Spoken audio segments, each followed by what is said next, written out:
Hola, queridos radioescuchas y televidentes. Este día queremos saludarlos y también darles la bienvenida al 10º programa de Radio TV Taína. Les saluda desde México su amiga y presentadora Nancy Palacios. Los esperamos en nuestras redes sociales con sus pulgares arriba. En Radio TV Taína nos complace en tener a los siguientes invitados. Contamos con la presencia del doctor Jesús Serna Moreno. Él es de México. Es escritor, catedrático de la UNAM, especialista de la raza negra y taína en nuestro continente. Nos da mucho gusto contar con su participación. Doctor Jesús Serna Moreno, ¿dónde se ubica la presencia de la afrodescendencia en México? Gracias por la invitación. La pregunta que se me hace realmente es muy interesante. Y la respuesta, la primera respuesta que tendría yo que dar es muy general, y en ese sentido habría que decir que en México los afrodescendientes estuvieron en todo lo ancho y largo del territorio nacional. Es una presencia que en la colonia se encontraba absolutamente en todos lados. Los españoles, por lo general, les vestía bien, sobre todo a las élites. Les vestía bien siempre tener a su servicio personal esclavo afrodescendiente dentro de su servidumbre. Así es que hay una larga historia en donde los afrodescendientes tuvieron una presencia muy importante en todo el territorio nacional.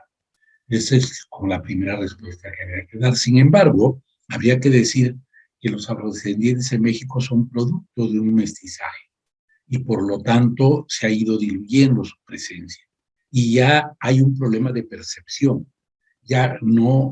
Nosotros ya no nos percibimos así con esta ascendencia afro que está presente pues prácticamente en casi toda la población mexicana, habría que decir, porque históricamente así se dio este mestizaje. Nosotros ya no lo notamos, pero si viene una persona del norte de Europa, seguramente se dará cuenta de que esa presencia está en nuestros rostros. Una persona, digamos que llega, digamos, de Noruega o de Suecia y ve a un grupo de mexicanos, hasta el más güerito yo creo que no se sabe, porque habría que decir que lo afro no tiene que ver nada más con el color de la piel. Hay una serie de rasgos fenotípicos que tienen que ver con lo afro, y es la nariz chata, los labios gruesos, las formas muchas veces hasta de caminar, el pelo rizado, etcétera, son parte de un fenotipo que nosotros ya nos acostumbramos a vernos así, pero que una persona desde afuera sí nota esa africanidad que nosotros ya no vemos en nuestro rostro. Entonces eso está presente prácticamente en toda la población mexicana. Sin embargo, en donde es mucho más notoria la presencia, sobre todo por las cuestiones de color de la piel, en donde se ha conservado más, digamos, esta presencia fenotípica de lo que sería pues el aspecto del color, pues está básicamente en las costas. Desde luego, Guerrero, Oaxaca y el Sotavento en Veracruz es donde es más notorio. Y esto obedece a que durante la colonia, en algunas regiones de México y de América Latina, habría que decir, en algunas regiones, la mayoría de la población no era europea, no era española o portuguesa, en el caso de Brasil. No, eran indígenas y negros traídos del África subsahariana, parte occidental principalmente de África.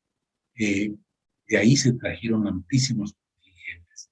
Entonces, la presencia es principalmente notoria en estos lugares. En las costas, la mayoría del pasado eran afrodescendientes, indígenas. Entonces se dio este mestizaje. Y en el caso actual, también tenemos los Mascogos en Coahuila, que son una migración afrodescendiente que llega de los Estados Unidos. Era un mestizaje entre indígenas Creek y negros seminoles. Eran negros que huían de la esclavitud a las comunidades indígenas Creek, y ahí se forma un mestizaje que después va a ser expulsado de Florida, donde ellos vivían, y llegan hasta Texas, y de Texas pasan en el siglo XIX al territorio mexicano. Los Mascogos se encuentran actualmente en una comunidad en Coahuila. Ahí es donde está mucho más notorio.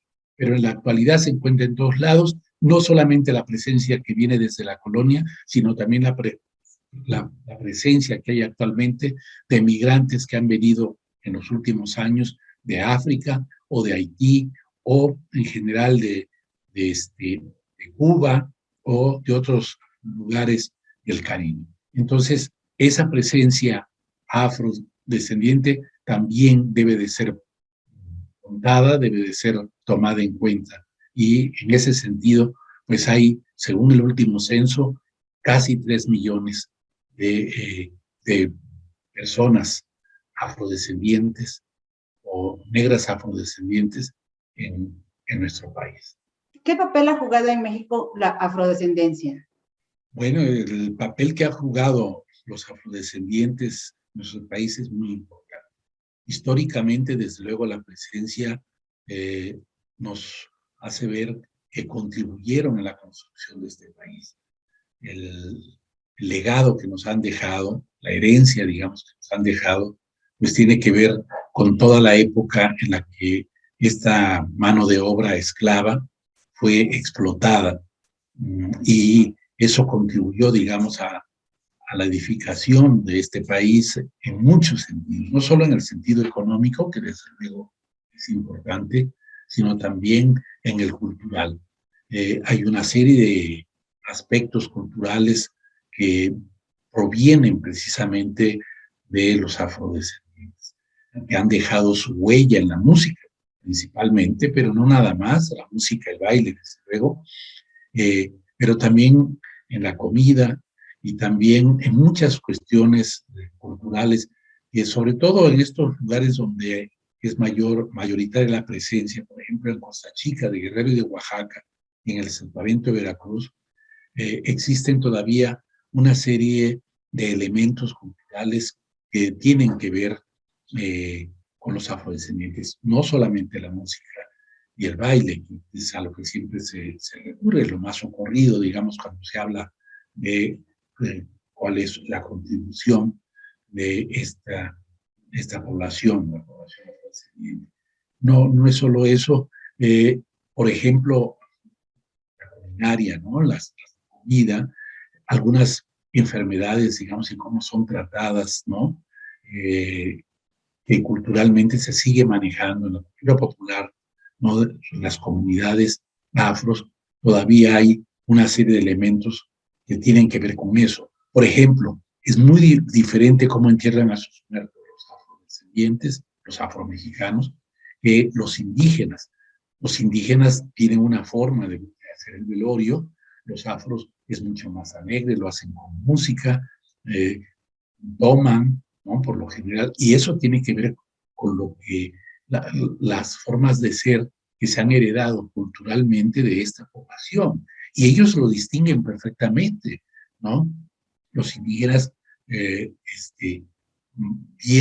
se diferencian y ellos lo señalan, dicen, no, los negros viven en tal lugar, están por allá y esos son muy bailarines, etc. Incluso se forman percepciones de uno a otro lado, muchas veces como a través de los estereotipos. Sabemos muy bien que los afrodescendientes no solamente en México, las mujeres, por ejemplo, se les hipersexualiza, se exagera muchas veces sobre su condición erótica, etcétera, a través de estereotipos que se han ido generando. En realidad, esas cuestiones pues tienen que ver con otra percepción de la cultura, con otra percepción del cuerpo. Es diferente en África la percepción que se tiene del cuerpo que las concepciones judeocristianas, que tienen toda esta cuestión del sentimiento de culpa, que ven toda esta cuestión como pecaminoso del uso del cuerpo. En el caso de los afrodescendientes es diferente. entonces en la culinaria, entonces en los rituales mortuorios, ¿no? De cómo se hacen los entierros, etcétera, si se lleva música, si se bebe, etcétera, todo esto tiene que ver con características desde debajo.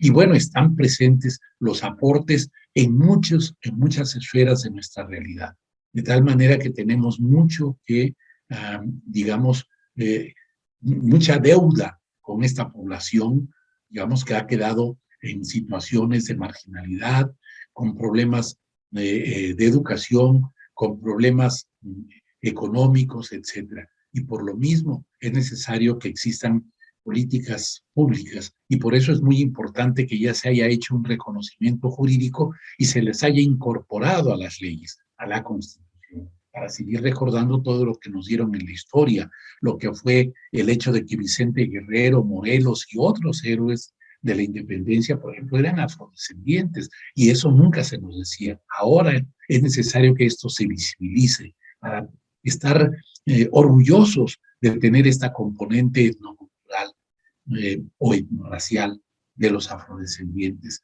que son parte de la población mexicana. Y de ahí para acá, en toda la historia de nuestro país, han participado en la independencia, en la reforma, en la revolución, en todos los hechos importantes de nuestra historia han estado presentes. Quisiera aprovechar para agradecer a la radio y televisión Taína por la invitación, a los compañeros, a los amigos puertorriqueños, a los que tanto estimo, a los que tanto considero como mis hermanos, les mando un mensaje, un saludo, y a toda la audiencia.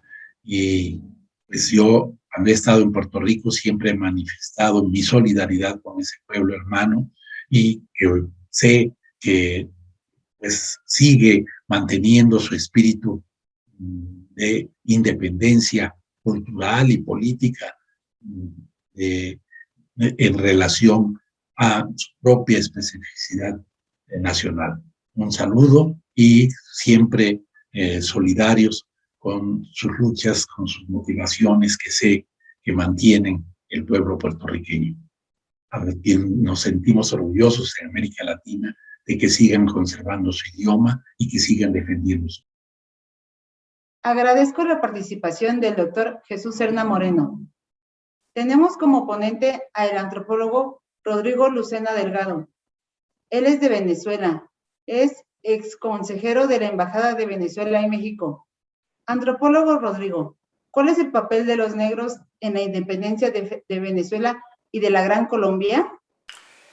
¿Qué tal, amigas y amigos televidentes de Radio TV Taína? Reciban un saludo bolivariano.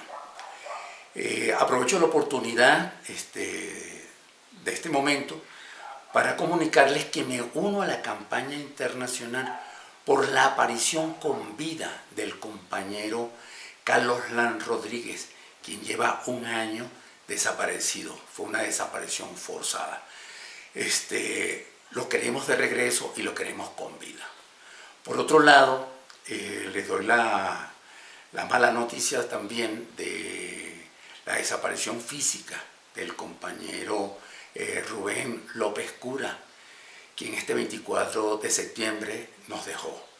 Rubén fue un gran compañero con quien compartí muchos años de mi vida, esa parte más sagrada que tiene el ser humano, su vida y su libertad. Y volviendo a la pregunta que me haces, Nancy, sobre la participación del negro esclavo en la independencia de Venezuela. Bueno, sobre este tema hay una cantidad de documentos que están en los archivos de historia de Venezuela, pero realmente la historiografía no ha hecho un trabajo serio y riguroso. Se cuentan en nuestra historia pasajes episódicos únicamente sobre la cuestión de los negros, pero hay situaciones concretas que ocurrieron. Por lo menos el primer alzamiento de los negros que se hace en la ciudad de Coro, en el occidente de Venezuela. Esto para la década de 1790, que el negro José Leonardo Chirino se alza y captura la ciudad junto con los negros esclavos y con una cantidad de otros negros libertos que había en ese entonces. Esto realmente fracasó. Por otro lado, había una serie de prejuicios por parte de los criollos en relación a los negros, sin darse cuenta de que los negros eran un factor determinante dentro de la estructura sociopolítica y económica de Venezuela. Eran el segundo sujeto dentro de esa estructura, después de los criollos, en el sentido de los agravios que sufrían por las limitaciones establecidas por el yugo español. Entonces, no se les daba relevancia, no se les tomaba en cuenta. Fue hasta 1812, 1813 que un realista que se enarboló la bandera del rey de España incorporó a los negros bajo la promesa de darles libertad, o sea, tomar las armas a cambio de su libertad. Y fue José Tomás Boves, el uruguayo, quien incorpora a los negros dentro de esta lucha a favor de la monarquía. Fueron 2 años de participación de esto. Hasta 1816 aproximadamente, con la expedición de los Cayos, donde Bolívar le hace pues una promesa a Alejandro Petión, donde libraría a los esclavos. Esta promesa conllevaba, que Petión colaboraba con armas, dinero y hombres para el proceso de independencia en Venezuela. Incluso, hablando de esos temas episódicos, tenemos que, como era incoherente su participación, en unos momentos los negros eran parte defendiendo al rey y por otra parte defender la causa republicana. La independencia misma, la libertad de los esclavos en Venezuela, se da hasta 1854, o sea que la primera, la segunda y en la Tercera República no tenían libertad, ¿no? Como yo les digo, falta seriedad todavía en nuestra historia para estudiar el caso concreto de los negros. ¿Cuál es su opinión sobre la afrodescendencia en América Latina y el Caribe? Nancy, en relación a tu pregunta, ¿qué opinión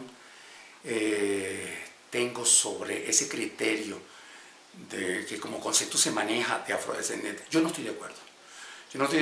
Y la razón es porque, por lo menos en el caso concreto de Venezuela, significaría etiquetar a un sector para aislarlo. Ese sector para aislarlo y significa desconocer, digamos, toda su participación dentro del proceso histórico de consolidación de la República Venezolana. O sea, en este caso, ¿cómo se desconoce, cómo se aísla? Y tal. Entonces, yo lo que creo es lo siguiente. Hay un prejuicio que surge después de la guerra, no de la guerra, sino de las luchas civiles en los Estados Unidos, que quitar el concepto de negro para quitar la estigmatización que generó los conflictos. Después, por allí, a mediados de la década de los 80, surgió la nueva tesis que dejaba a un lado la tesis de la marginalidad y surge la informalidad. Y con la tesis de la informalidad empieza a surgir la cuestión del afrodescendiente en los Estados Unidos. Y nuestras ciencias sociales, dependiente del carácter neocolonial, utilizan sus conceptos como un criterio para el desarrollo, aparentando de que la idea es la que determina la realidad. Entonces, una cuestión que es totalmente incorrecta. O sea, es la realidad la que va a determinar la conciencia, los conceptos y eso. Bueno, yo no creo en ese criterio de el afrodescendiente, porque sería desconocerle al negro y al que fue esclavo en Venezuela, desconocerle su papel dentro de la conformación del Estado nacional y republicano que vive Venezuela. Esa condición se le quita poniéndole esa etiqueta. Y a la vez genera un margen de división nacional. Entonces, ¿para qué tenemos un Estado de Derecho si se supone que todos somos iguales ante la ley? Entonces, si somos todos iguales ante la ley, estamos violando esa Constitución, estamos violando esas normas, porque el asunto está de que todos somos iguales ante la ley, cumpliendo el rol de la normatividad que ésta tenga, de acuerdo a nuestra conciencia, a nuestra capacidad física e intelectual para cumplirlas. Eso es lo que sería importante en este caso. De cómo cumplir la norma. Pero, o sea, al haber una distinción, entonces ¿para qué me sirve el Estado de Derecho? Si vivo dentro de una isla social, estoy apartado de la estructura, de estructura general de la sociedad nacional, porque estoy señalado. Entonces, esa es la incoherencia que yo veo en cuanto al uso de ese concepto. Agradezco al antropólogo Rodrigo Lucena. Los invitamos a que nos busquen en redes sociales como Radio TV Taína. El siguiente ponente es el doctor Pablo Luis Rivera. Él es de Puerto Rico. Es catedrático de la Universidad de Puerto Rico, historiador, poeta y escritor. Doctor Pablo Rivera, ¿cuál es la realidad con la afrodescendencia en Puerto Rico? Bueno, en el caso de Puerto Rico, pues tenemos que tomar en consideración varios factores, ¿verdad? Dentro de los factores que inciden en el tema de la afrodescendencia está nuestro contexto histórico. Puerto Rico ha sufrido del coloniaje a través de los siglos y ese proceso abona a que haya una visión que es distorsionada sobre el contacto con el continente africano. Puerto Rico es un país maravilloso, pero ha sufrido de estas situaciones que han hecho que no tengamos unas nociones claras de la aportación africana en nuestro país. Desde la educación, que tiene una clara ausencia del tema y se limita muchas veces solamente a hablar de la esclavización de personas como un componente natural de la sociedad, ¿verdad? Como un elemento que se dio dentro de la fusión de los grupos para formar la identidad puertorriqueña. Y eso, pues, ha sido una situación que nos ha creado una ausencia de valor a lo que es la aportación afrodescendiente. Así que la realidad que tenemos es que en estos últimos años se han dado unos factores que han incrementado el que no solamente se traiga a la discusión de la afrodescendencia, de las grandes aportaciones que ha tenido el continente africano, que es la cuna de la humanidad, y han logrado que esfuerzos que se han dado a través del tiempo, pues ya empiecen a tener frutos contundentes.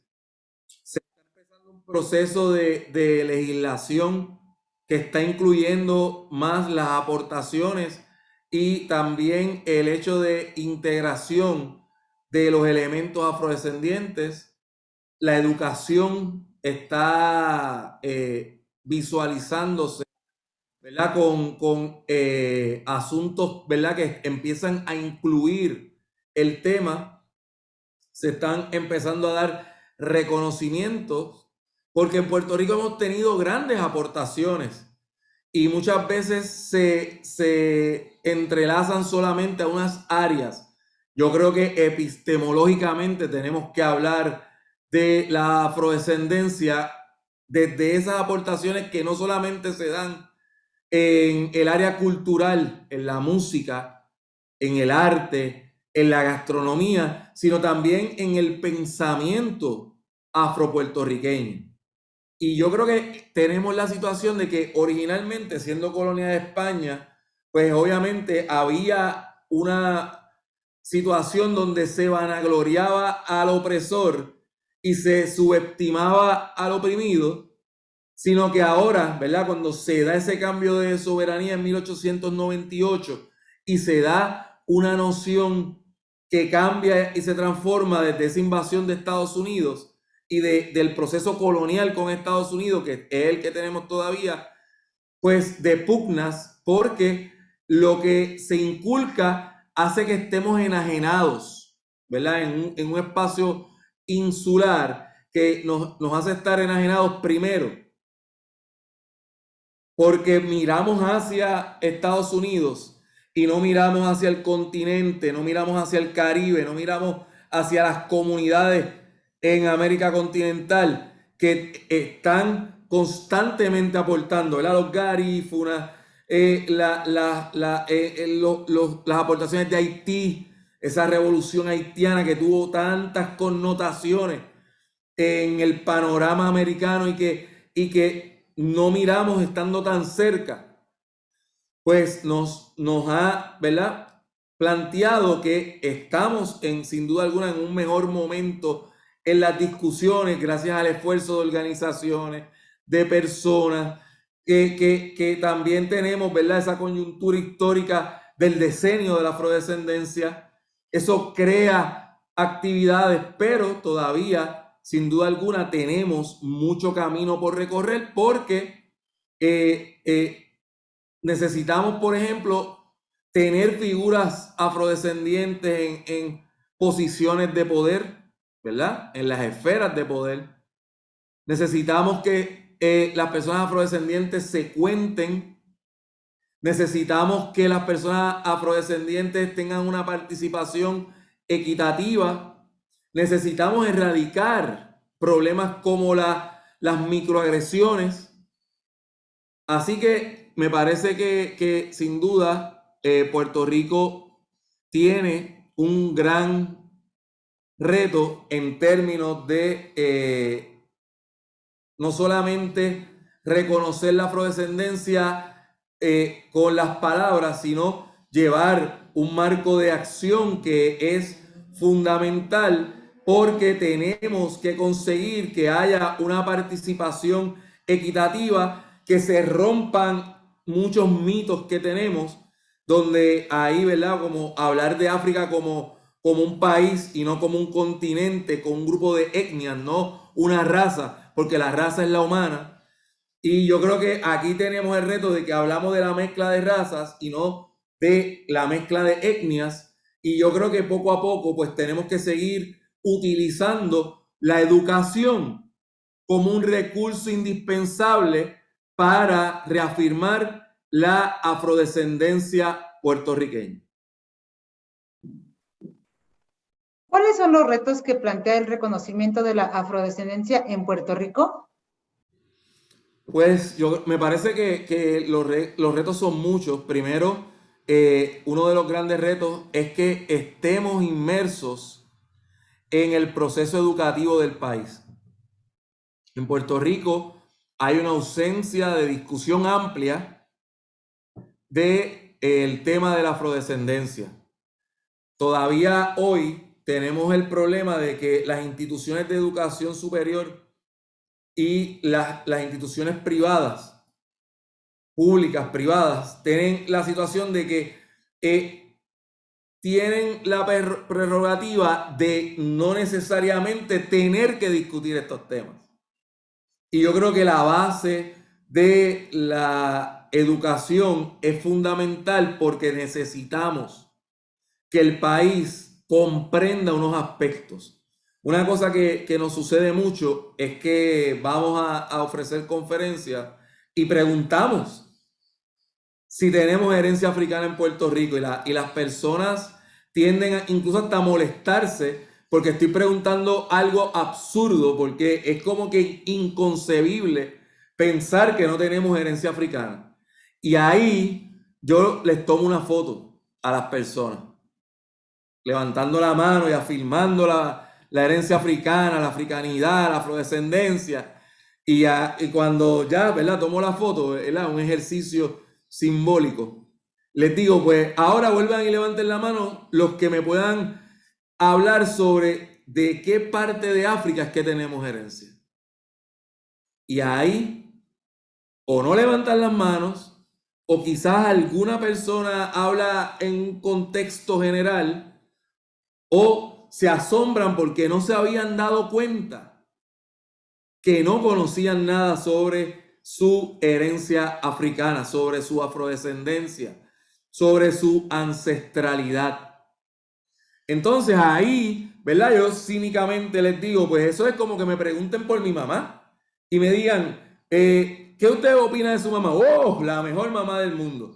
¿Y quién es su mamá? Ah, no sé. Y ahí, ¿verdad? Traigo entonces las reflexiones, traigo elementos que son importantes. Así que uno de los grandes retos es que eduquemos desde los grados menores. Yo soy parte de un proyecto de investigadores docentes que está implementando un programa de afrodescendencia y racialidad en la Universidad de Puerto Rico, recinto de Río Piedra. Y es un proyecto novel, y es un proyecto que, entre otras cosas, tiene a su haber un congreso de afrodescendencia que se ha realizado en 2 ocasiones y ahora se vuelve a realizar en este año, en noviembre de 2021. ¿Y qué ha pasado? En esas discusiones hemos visto que hace falta un consenso afrodescendiente y también hace falta traer unos elementos a la mesa. Así que otro de los retos es que tengamos las discusiones amplias, que no se vea como algo que realmente no tiene valor, sino que se vea como algo indispensable en nuestro entorno puertorriqueño, que involucremos a otros grupos para que entiendan las problemáticas, lo que implica el que no se discutan estos asuntos desde los grados primarios y que no sea una discusión de país, porque también se tiene que discutir en nuestras comunidades, también se tiene que discutir en nuestros hogares. Es algo fundamental. Y eso no está sucediendo. De hecho, una de las cosas que más sucede es que se utilizan epítetos para insinuar que son complejos de las personas que hacen las denuncias. Así que para nosotros, me parece que los grandes retos están vinculados a que el país entienda cuál es la realidad, que la afrodescendencia no está solamente en unos pueblos, que está en todo el país, que es indispensable para entender la zapata de nuestra identidad nacional y que sobre todo tenemos que transformar nuestra realidad para que las situaciones que se han dado, especialmente de racismo, que ha sido un racismo que se ha tratado de solapar, no se vuelvan a repetir, tengamos un mejor país y afirmemos nuestros lazos con el continente africano. Agradezco al doctor Pablo Luis Rivera por su excelente participación.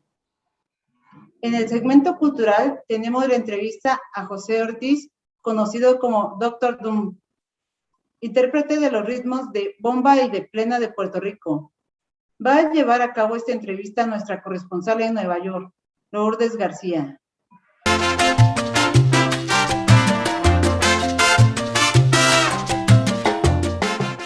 Gracias, Nancy. Saludos cordiales a todos. Este segmento cultural se dará en inglés y español. Hoy estaré hablando con José Ortiz, un artista boricua conocido como Dr. Drum, Doctor Tambor, residiendo en la ciudad de Nueva York.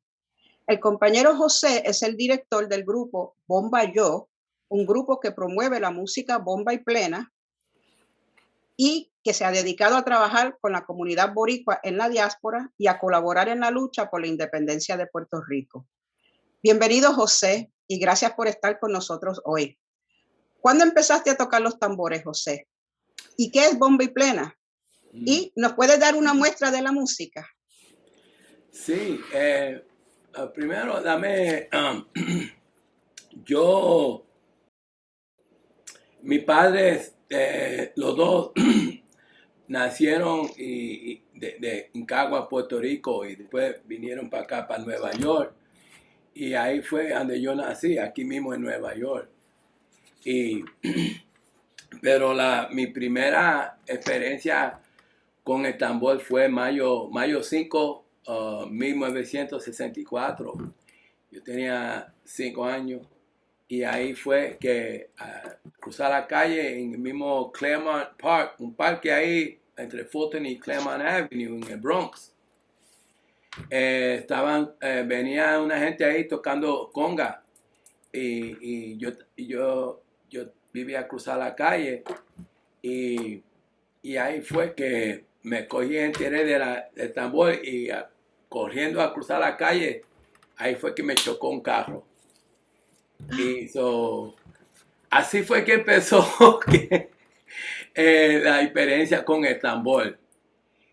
Nunca, tú sabes, mirando para atrás, yo creo, porque mi experiencia con el tambor ahora, hay muchas cosas que están pasando, pero yo creo que los tonos que estaban en el aire de los tambores me salvó a mí, me dio una fuerza para coger ese choque y que estoy aquí vivo hoy.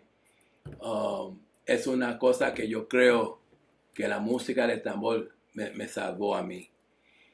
Y con eso, de chiquito hasta adulto, yo no tenía tambores cuando yo escuchaba los tambores en los parques o en la calle, yo siempre me corría ahí al lado a escuchar. Y después, cuando llegué a Dote y estaba trabajando, yo me compré mis primeros tambores que están ahí mismo, esos 3 ahí. El LP que tengo ahí, que en ese tiempo, 1987, que yo compré esos tambores. Y yo estaba ahí, tú sabes, tocando conga, tumbao, rumba. O sea, me estaba gozando con el tambor. Pero después, no sé qué pasó, fue en el 2002, el bomblenazo. Mi primera vez que yo vi la bomba. Ahora, aquí estamos en 2002, yo creo que tenía 40 años. De ese tiempo, de chiquito hasta ese tiempo, nunca he ido a Puerto Rico. Nunca he ido a Puerto Rico. No sabía cómo era Puerto Rico. Solamente de lo que yo entendía de Puerto Rico era la música salsa que yo escuchaba, que mi papá tocaba. Eso fue la única cosa que yo tenía de entender que era Puerto Rico y la gente que vivía, tú sabes, the people that lived around me. Pero cosas de los 3 reyes, el 4, cuando era chiquito, el 4, eso ya es para los jíbaros. Eso no, así yo me crié en la calle con mis amigos, que eso era de los jíbaros, ese old fashion. Nunca puse atención. Pero en ese bomblenazo, cuando yo escuché la bomba y yo la estaba mirando ahí, yo sentí Puerto Rico. Lo sentí. Me cogió a mí como, yo no sé, pero eso fue como un wow, como una música que yo estaba escuchando que nunca la oí, pero en ese minuto, en ese momento, yo la sentí como si era mío. It felt like it was mine. Yo no puedo explicarle eso en palabras, cómo se siente una cosa que uno creyendo aquí en Nueva York, que nunca llegué a esa experiencia de la isla. Eso es lo que me dio la bomba. La bomba me dio Puerto Rico, me dio a sentir cómo era Puerto Rico. En ese mismo, el año después, yo fui a Puerto Rico mi primera vez para ver un congreso de bomba. Eso fue la bomba que me trajo a Puerto Rico, que me llevó allí. Yo digo, hay cosas que la bomba de ayer y la bomba de hoy es dos diferentes cosas. Tú sabes, cuando miramos para atrás, lo que tenía la bomba fue una tremenda sufrimiento. Desde que empezó la bomba en Puerto Rico, antes ¿cómo dice? Antes que, before they abolished slavery. Antes de la abolición de la esclavitud. Todo el mundo sabía, dijeron, esa música de los negros, esa música de los negros. La gente olvida que hoy estamos hablando como nosotros estamos hablando así. No, la palabra, la African diaspora, la cosa que estamos diciendo afro-latino, eso está en este tiempo, not too long ago. Pero antes que eran los negros, eran los negros. Los españoles eran los españoles. Los holandeses eran los holandeses. Así era en ese tiempo. Y no estamos hablando mucho tiempo atrás, porque vamos a hablar de cuando llegó Estado United States aquí en el 1898, que en el mismo de 1900, 1900, que no se permitaba la bomba. That they outlawed it in the 1900s. Una música que dice que no se, right? Hoy uno mirando la bomba ahí, uno no puede imaginar que eso pasaba con esa música. La bomba tenía, tú sabes, hay mucha historia de la bomba que uno tiene que entender primero que esta música ayudó a nosotros a embrazar nuestra herencia.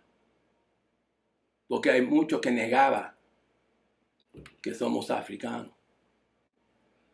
¿Verdad? La bomba es la prueba de nuestra herencia. Es la prueba.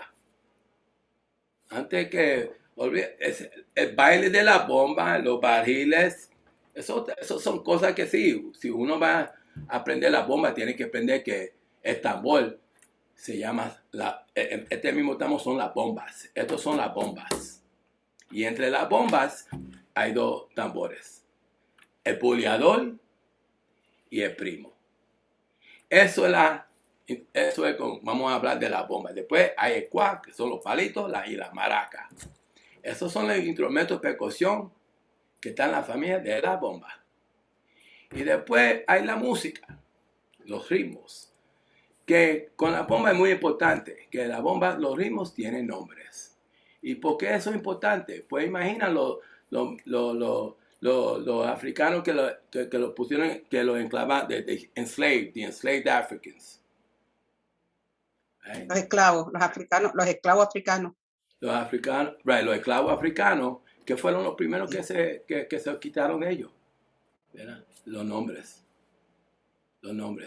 Y con eso se va su historia. La bomba, porque los ritmos tienen nombres, podemos seguir con el yubá, podemos seguir con el siká, podemos seguir con el holandés. Y estos ritmos son la prueba de las raíces africanas que llegó a Puerto Rico. Y nosotros lo mantenemos con la música de bomba. ¿Nos puede dar una muestra? ¿Nos puede dar una muestra de esa música mientras vas hablando? Sí, voy a tocar música, ¿verdad? Este es siká.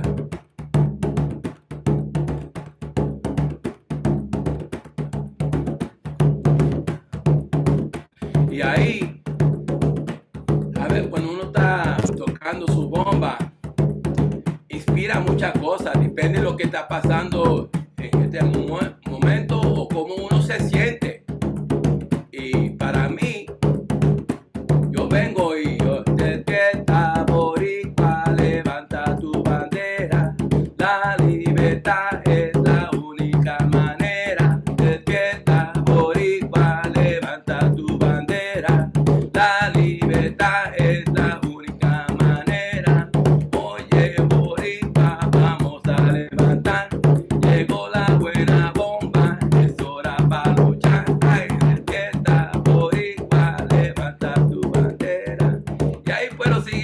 sabes, nosotros en la bomba es otra forma de expresar nuestras voces. Y con esto levantamos. Con la bomba se levanta la gente. Y ahí que llega la gente y la bomba está presente y ahí está todo el mundo cantando. Como dice, están unidos. Y con esta bomba nosotros estamos luchando juntos. Tú sabes. La bomba, sí, es musical. Hay algo musical que uno se oye y quiere bailar. Pero eso después, lo primero de la bomba llega de aquí.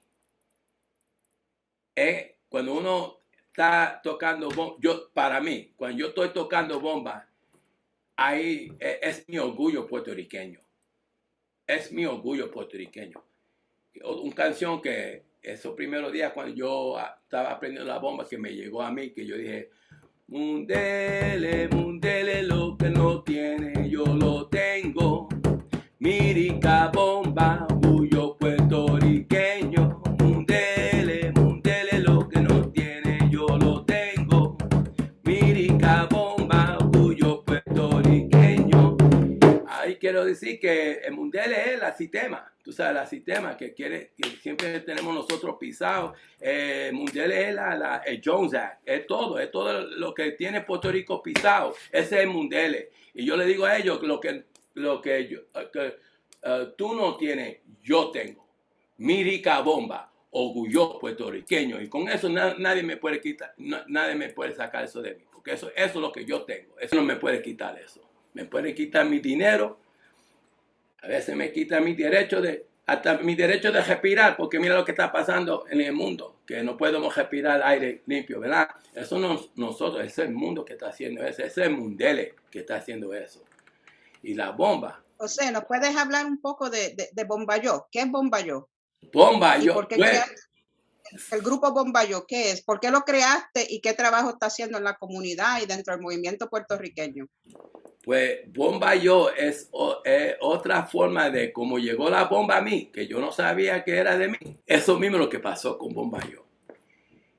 Bien interesante porque eran un grupito, eran Marilyn, Wilson, Keya, Maris, y Kathy, esos muchachos en ese tiempo.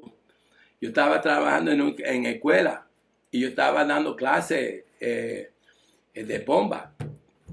Y ahí mismo en la escuela y después vinieron y dicen que no hay chavo para la bomba, pero tenía chavo para el hip hop, ¿verdad? ¿Qué pasó? Fue Wilson, Marilyn, Kathy. Ellos querían seguir con la bomba. Y esos muchachos le dieron guerra a la administración de la escuela, diciendo que nosotros queremos con la bomba, no queremos ser la jefa, queremos ser la bomba. Y fue que ellos vinieron a mí, los muchachos, dijeron que ¿qué vamos a hacer? Yo dije, pues, si ustedes están serios y quieren seguir con la bomba, pues olvídate, no te apuedes que si no quieren pagar, no quieren pagar.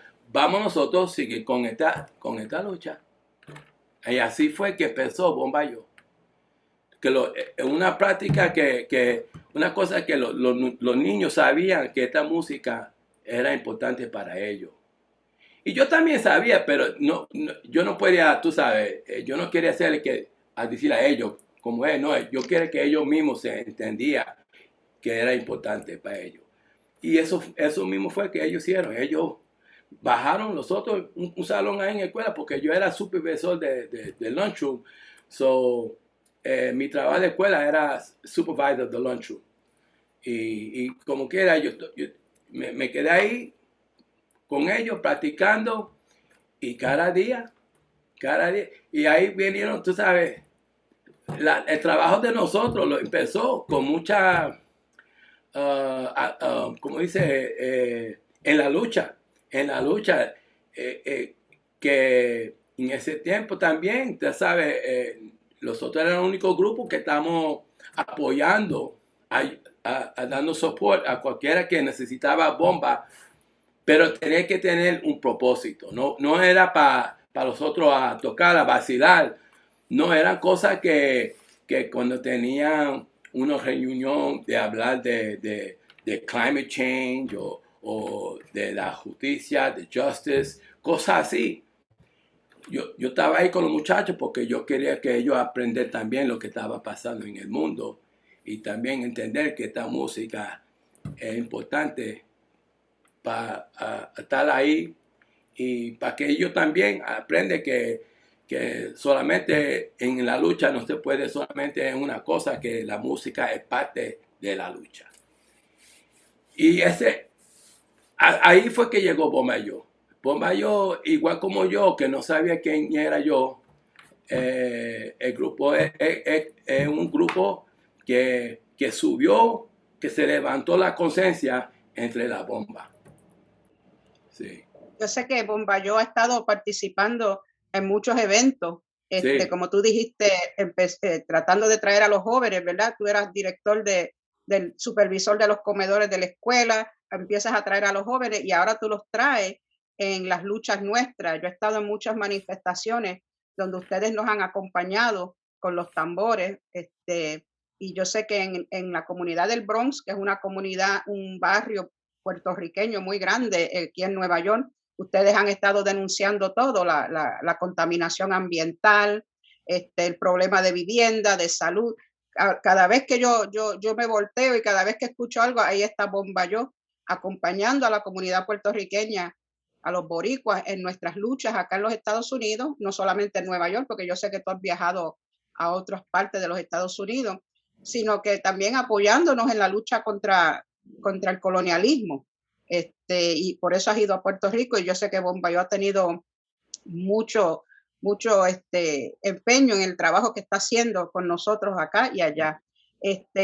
¿Nos puede tocar otro número, José, mientras vamos cerrando este segmento? Ok, ahora voy a tocar otro ritmo que se llama Yubá.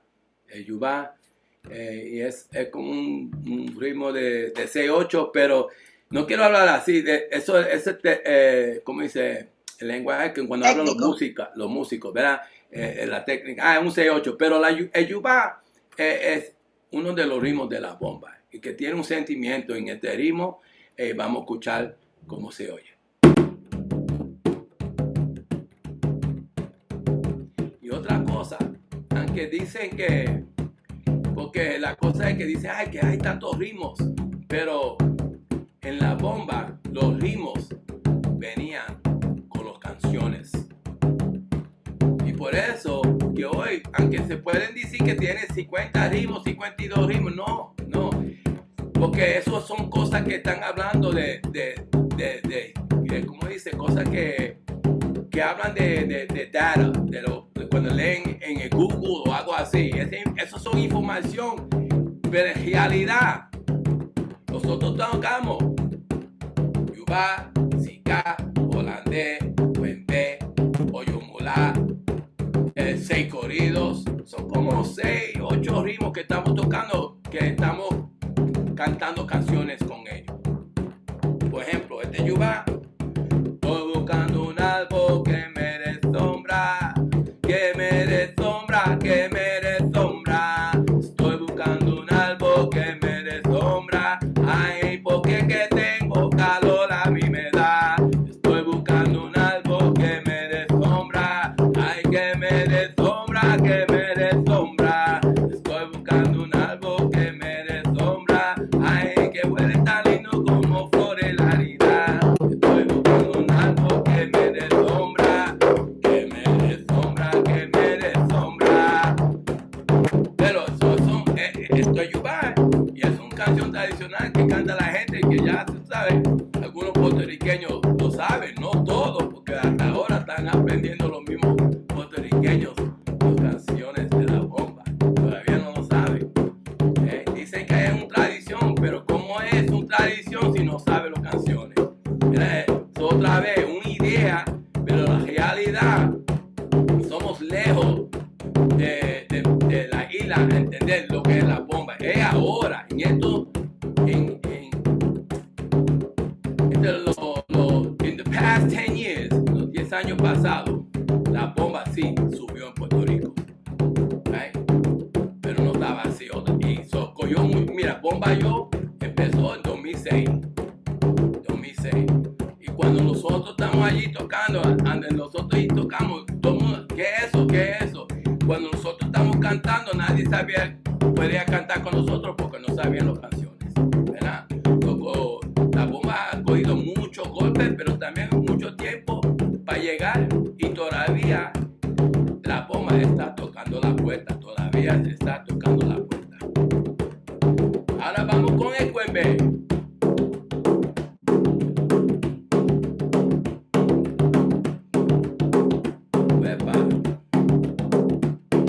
Adiós mis ojitos, adiós mis ojitos, adiós mis ojitos, Cuembe, la hacienda moría otra vez, la hacienda grande ya no quiere moler, y por tus ojitos Isabel, la hacienda moría otra vez. Adiós mis ojitos, adiós mis ojitos, adiós mis ojitos, Cuembe, la hacienda moría otra vez. Oye ese ojito, adiós mis ojitos, adiós mis ojitos Isabel, la hacienda moría otra vez. Adiós mis ojitos, adiós mis ojitos, adiós mis ojitos, Cuembe, la hacienda moría otra vez.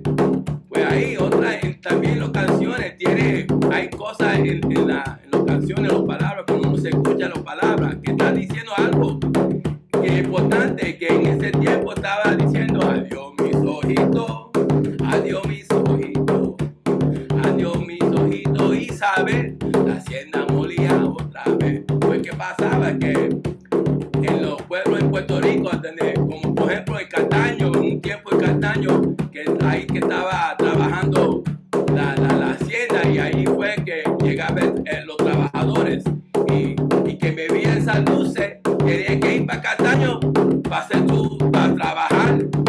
Y así que en ese tiempo, cuando se dejaba la hacienda, cuando se acaba, ahí se fue trabajo también, y se movía y se iba en diferentes partes de Puerto Rico.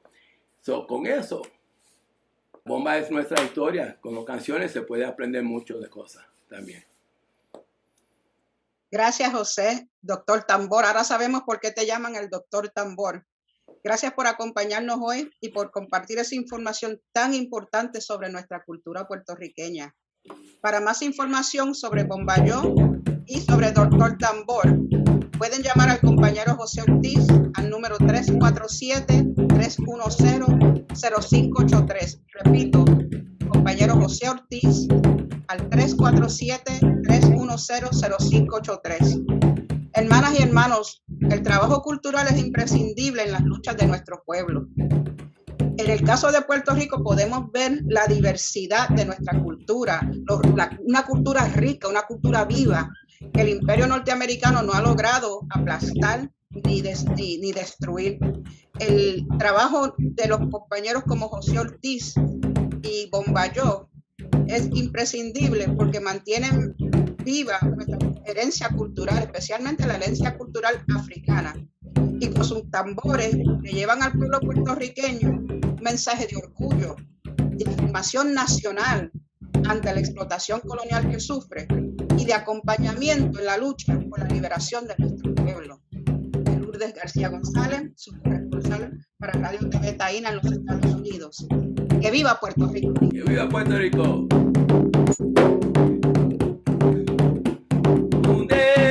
Dele lo que no tiene, yo lo tengo. Mírica bomba, cuyo puertorriqueño. Ahí es de la bomba, ahí de mi sueño. Oye, dele lo que no tiene, yo lo tengo. Dele lo que no tiene, yo lo tengo. Mírica bomba, cuyo puertorriqueño. Los invitamos a seguirnos en nuestras redes sociales y a enviarnos sus comentarios. Agradezco en la producción técnica y edición a Freddy Vadillo, en la producción ejecutiva a Juan Antonio Papo Castillo, Lourdes García, Rodrigo Lucena, Enrique Caruqui, y Ramón O'Neill. En el diseño gráfico, a Anita Avilés. Esperando sus comentarios y también nos gustaría saber desde dónde nos están viendo.